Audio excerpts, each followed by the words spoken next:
तो 15 अप्रैल को Vivo T5 Pro launch हो रहा है। और देखिए, जब भी कोई नया फोन आता है तो हम उम्मीद करते हैं कि उसमें बेहतर फीचर्स होंगे, है ना? लेकिन इस बार कहानी में एक बहुत ही मजेदार ट्विस्ट है। तो चलिए जरा करीब से देखते हैं कि ये नया मॉडल सच में एक कदम आगे है या फिर कुछ और ही बात है। हाँ, और यही तो सबसे बड़ा सवाल है। मतलब सोचकर ही अजीब लगता है कि कोई कंपनी एक नया प्रोडक्ट लॉन्च करे और वो अपने पिछले वाले मॉडल से कुछ मामलों में कमजोर हो। ये वाकई में हैरान करने वाली बात है और हम इसी की तह तक जाने वाले हैं। जी हाँ, सुनने में यही आ रहा है कि पिछले Vivo T4 Pro के मुकाबले इस नए T5 Pro में दो बड़े डाउनग्रेड्स हो सकते हैं। एक नहीं बल्कि दो मेन एरियाज हैं जहां पर कमी बताई जा रही है।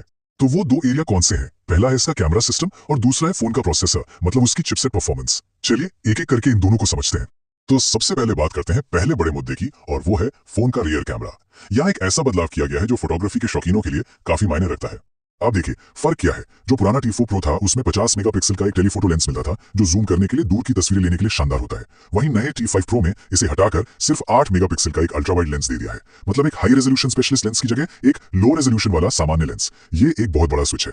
ठीक है, अब आते हैं दूसरे डाउनग्रेड पर, और ये जुड़ा है फोन के दिमाग से, यानी उसकी प्रोसेसिंग पावर से। ऐसा लग रहा है कि यहाँ भी एक कदम पीछे लिया गया है।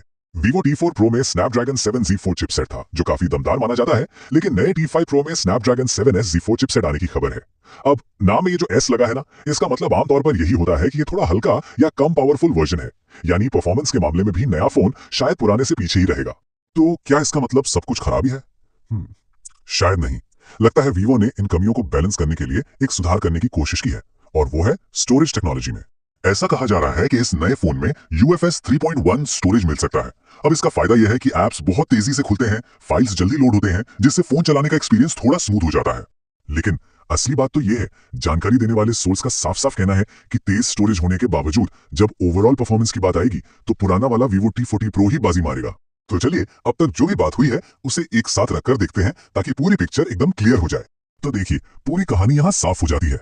एक तरफ है T4 Pro जिसमें एक बेहतर 50 MP टेलीफोटो लेंस और ज्यादा पावरफुल Snapdragon 7 Z4 चिपसेट है, और दूसरी तरफ है T5 Pro जिसमें 8 MP का अल्ट्रा वाइड लेंस और एक कमजोर 7S Z4 चिपसेट है, और इसकी भरपाई के लिए शायद तेज UFS 3.1 स्टोरेज दिया जा सकता है।